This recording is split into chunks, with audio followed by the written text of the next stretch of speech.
सुगी हो पेन्हले बारू पट्टा नाके पायल बनवले बारू पागल नु हो। सुगिया पेन्हले बारू पट्टा नाके पायल बनवले बारू पागल नु हो।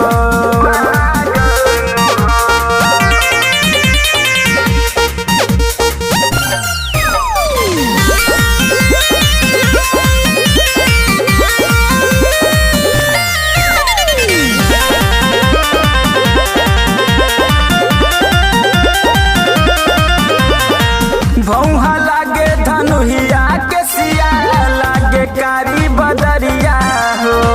लिख दिहले बा कसिया तोहरा नावे सगरी उमरिया हो।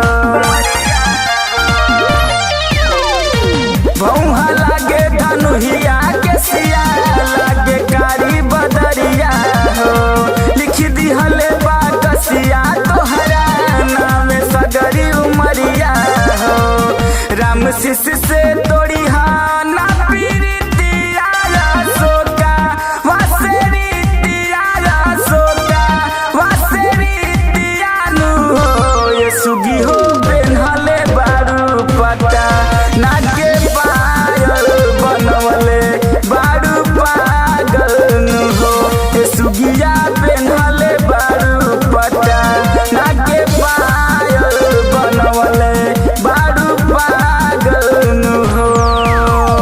उठावा के चुमातिया नथिया या गलवा कना बाली नु हो। उठावा के चुमातिया नथिया या गलवा कना बाली नु हो।